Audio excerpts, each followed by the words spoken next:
नमस्कार। मेरा नाम भाऊ तोरसेकर। आप देख रहे हैं प्रतिवाद। दोस्तों, आज एक अजीब कहानी मैं आपको कहूंगा। इसका कारण भी है। आज 6 जुलाई 2025 है और एक दिन पहले यानी 5 जुलाई को मुंबई के वर्ली डोम में दो चचेरे भाई राज ठाकरे और उद्धव ठाकरे एक साथ एक मंच पर आए और 20 साल के बाद इन दोनों ने मराठी अस्मिता के बारे में तकरीर की, भाषण किया और इसके लिए संघर्ष करने के लिए एकजुट होने की तैयारी दिखाई। बात थी महाराष्ट्र में बच्चों के लिए हिंदी भाषा सीखने की शक्ति। क्या यह शक्ति असलियत में है या नहीं है, उसका जीआर क्या था, वो रद्द हो गया, वगैरह वगैरह बात बहुत हो गई है। अब वो जीआर कैंसिल हो गया और इसलिए तो जो मोर्चा होने वाला था उसके जगह एक विजय सम्मेलन हो गया। तो मुझे एक बात याद आ गई कि इसमें दो राय है अलग अलग। जो लोग मराठी अस्मिता मानते हैं वो तो उसका समर्थन कर रहे, और दूसरी जगह जो हिंदी को राष्ट्रभाषा मानते हैं, हिंदी पूरी देश में बोली जानी चाहिए ऐसा जिनको लगता है, ये दूसरा धड़ा है। तो इनको क्या ठाकरे बंधु जोड़ पाएंगे? जोड़ने वाला एक इंसान था और इसलिए आज जो मैं कहानी आपके सामने पेश कर रहा हूं, ये कहानी नहीं बल्कि हकीकत है। हकीकत है। आज दोनों ठाकरे बंधु हिंदी के खिलाफ एकजुट हुए, इसलिए बड़ा जय जयकार वर्ली डोम में हो रहा था, मराठी मीडिया में हो रहा था और उसकी खिलाफत हिंदी मीडिया वगैरह कर रहा था। तो मुझे ये कहानी, ये हकीकत कहना जरूरी लगा कि इसमें से कितने लोगों को मालूम है कि एक समय ऐसा भी था, कम से कम 55 साल पहले की बात है। 55 साल से पहले की बात है। मैं पत्रकार भी नहीं बना था, उस समय की बात है जब आज हिंदी विरोधी जितनी भाषण हो रहे हैं महाराष्ट्र में, बिल्कुल उसी तरह से एक आंदोलन दक्षिण में तमिलनाडु में चल रहा था। डीएमके नाम की एक नई क्षेत्रीय पार्टी कांग्रेस को हराकर तमिलनाडु में सरकार बना पाई थी। उस वक्त उसका नाम मद्रास था, तमिलनाडु ये नाम नहीं था राज्य का। आज जो तमिल भाषिक राज्य है जिसको दुनिया तमिलनाडु करके पहचान दिए, उसका नाम उस वक्त मद्रास था। और उस मद्रास में हिंदी विरोधी, हिंदी भाषा विरोधी आंदोलन जोर शोर से चल रहा था। यहां तक था कि अलग से द्रविड़ी स्थान मांगा जा रहा था और उसके खिलाफ बोलने वाले को द्रविड़ द्रोही कहा जाता था। शिवसेना स्थापन होकर 2 साल हुए थे। 1966 में शिवसेना का स्थापना हुई थी और शिवसेना भी बिल्कुल डीएमके जैसी पार्टी थी। वो तमिल अस्मिता वाले थे, ये मराठी अस्मिता वाले थे, मराठी के लिए जूझने वाले। और वो शिवसेना स्थापन करने वाले बाला साहब ठाकरे थे, जिन्होंने 1968 में तमिलियों का जो हिंदी विरोधी आंदोलन चल रहा था उसको चैलेंज किया था। एक मराठी मानुस जिसका नाम बाल ठाकरे था और जो मराठी अस्मिता के लिए एक आंदोलन, एक संगठन बनकर बनाकर खड़े हुए थे, वो हिंदी के समर्थन में मैदान में उतरे थे। और अजीब बात यह है कि मामला ये हुआ था कि तमिलनाडु में हमला हो रहा था हिंदी भाषा पर, लेकिन हिंदी भाषा के लिए, हिंदी भाषा के समर्थन के लिए मैदान में उतरे थे वो मराठी नेता थे, मराठी अस्मिता के नेता थे, और कमर कसकर खड़े हो गए हिंदी के समर्थन के लिए, और तमिलियों पर हिंदी की सख्ती करने की जरूरत करके दिखाने वाले इंसान का नाम बाला साहब ठाकरे था। इसलिए ये हकीकत आज की पीढ़ी जो है उनको जानना जरूरी है। उस हकीकत में जाने से पहले मैं आपको एक कहानी सुनाऊंगा जो हुई थी उस वक्त। आज जो रणवीर कपूर नाम का फिल्म का हीरो है, ऋषि कपूर और नीतू सिंह का बेटा है। वो नीतू सिंह रणवीर की मां उस वक्त बच्ची थी, और बच्ची होते हुए उन्होंने बाल कलाकार के रूप में एक फिल्म में काम किया था। उस वक्त उनका नाम बेबी सोनिया रखा गया था उस फिल्म के लिए, और फिल्म का नाम था दो कलिया। जुड़वा बहनें, एक जैसी दिखने वाली जुड़वा बहनें, ऐसी एक कहानी थी। फिल्म के हीरो थे उस वक्त के सुपरस्टार, पॉपुलर स्टार विश्वजीत, और पॉपुलर हीरोइन थी माला सिन्हा। इनकी एक फिल्म बनी थी और वो हिंदी फिल्म थी।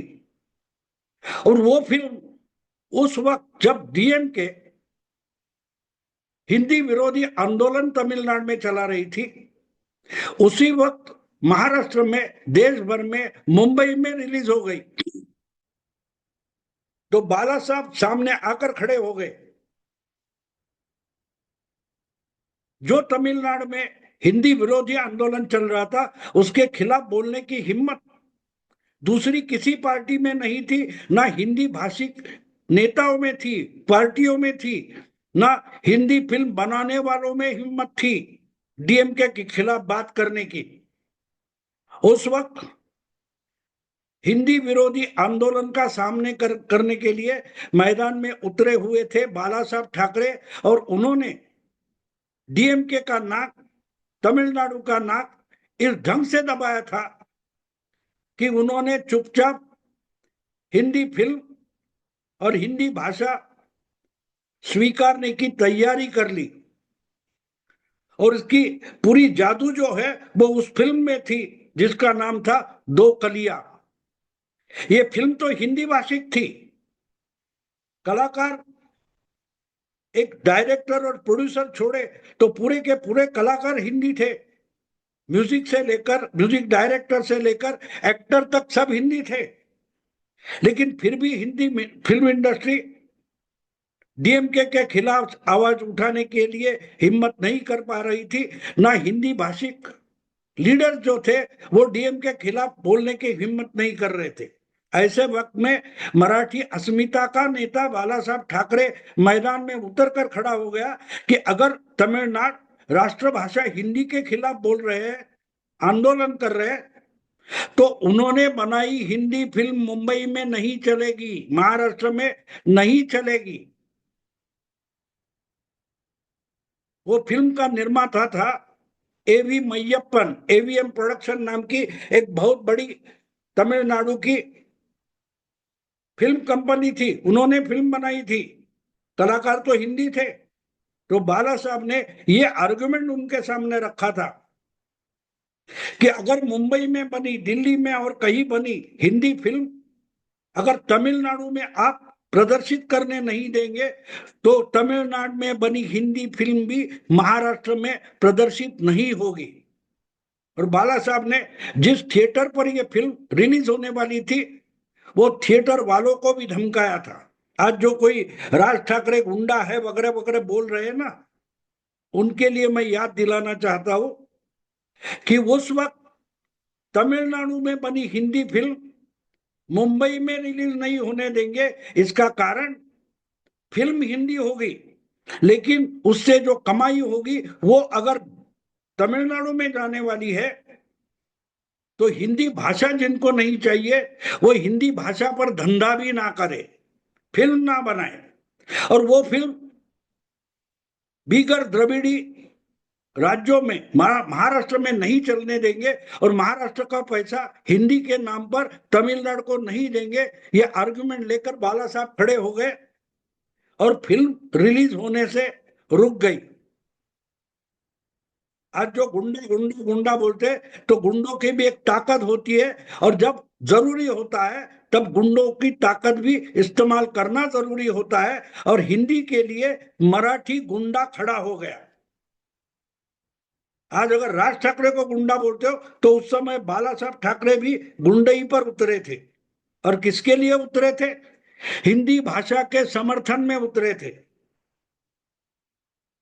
आप हिंदी फिल्म मुंबई में बनेगी तो वो तमिलनाडु में प्रदर्शित नहीं करने दोगे, तो तमिलनाडु में बनी हिंदी फिल्म मुंबई में महाराष्ट्र में नहीं चलेगी, क्योंकि महाराष्ट्र का पैसा आपको चाहिए, देश भर का हिंदी भाषिकों का पैसा आपको चाहिए, लेकिन हिंदी भाषा नहीं चाहिए।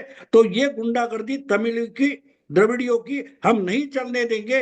ये बोलने वाला इंसान था मराठी अस्मिता लेकर खड़ा हुआ, जिसका नाम था बाला साहब ठाकरे। कितने लोगों को याद है? राज ठाकरे बोल रहे थे, उद्धव ठाकरे बोल रहे थे, उस पर पूरी मीडिया में चर्चा चल रही है, इस तरफ से हो या उस तरफ से हो। कितने लोगों को याद है?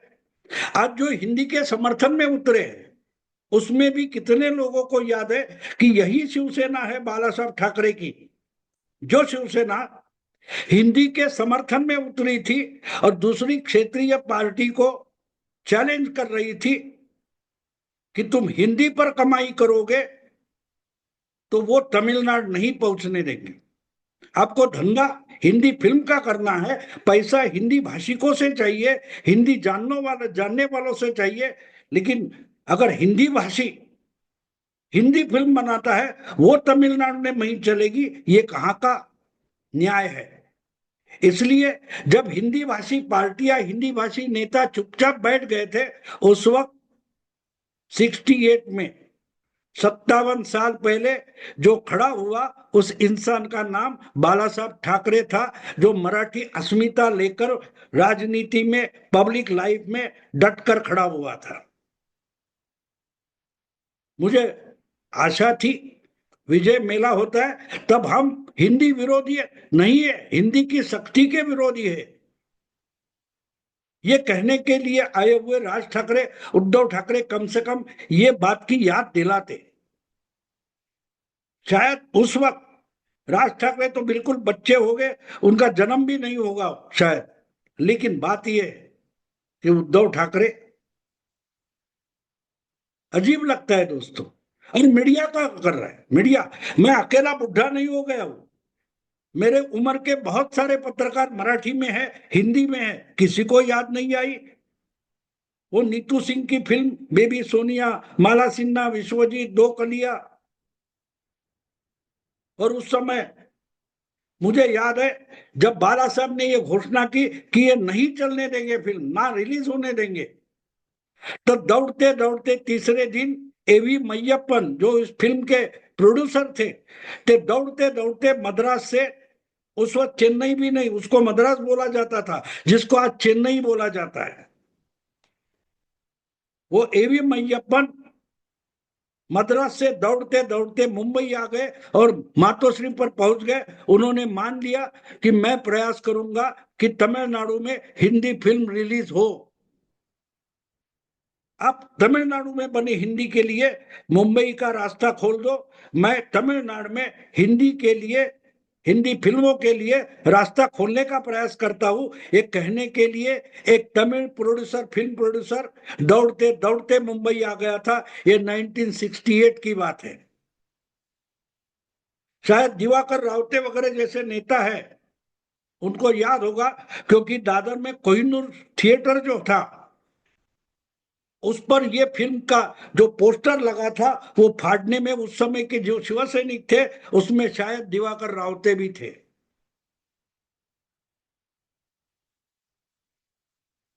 आज जो हिंदी हिंदी हिंदी करके शिवसेना को कोस रहे, उनमें से कितने लोगों को मालूम है जब हिंदी भाषी नेता और पार्टियां भी चुपचाप बैठी थी, तब एक मराठी अस्मिता का नेता हिंदी के समर्थन में मैदान में उतरा था। शिवसेना का समर्थन करने वाले जो है उनको भी याद नहीं है, क्योंकि सब एजेंडा चल रहा है, सब नैरेटिव चल रहा है, सब पॉलिटिक्स चल रहा है। किसी को ना हिंदी भाषा की आस्था है, ना मराठी अस्मिता की आस्था है। हर कोई अपना अपना पॉलिटिकल एजेंडा लेकर आगे दौड़ने की कोशिश कर रहा है। हर एक की नजर है तो चुनाव पर है, वोटों पर है। किसी को ना भाषा की पड़ी है, ना अस्मिता की पड़ी है। ये सबसे बड़ी बात है बाला साहब ठाकरे की, कि मराठी अस्मिता रखते हुए भी राष्ट्रीय अस्मिता वो नहीं भूले थे, और हिंदी की जरूरत क्या है वो भी नहीं भूले थे। तो ये कहना जरूरी था, इसलिए मैं रुका था दोनों भाइयों के भाषण सुनने के लिए। क्या किसी को दोकलिया याद आता है? ठीक है दोस्तों, ये कहानी है, हकीकत है। अगर इस पर चर्चा करनी है करे, ना करे, लेकिन आज की जो जनरेशन है, आज की जो पीढ़ी है, इसको, उस पीढ़ी को ये एक हकीकत, इतिहास की हकीकत मालूम होनी चाहिए। यही तो ये वीडियो किया, इसीलिए ये वीडियो किया। अगर पसंद है तो लाइक कीजिए, शेयर कीजिए, और प्रतिवाद को सब्सक्राइब कीजिए। नमस्कार।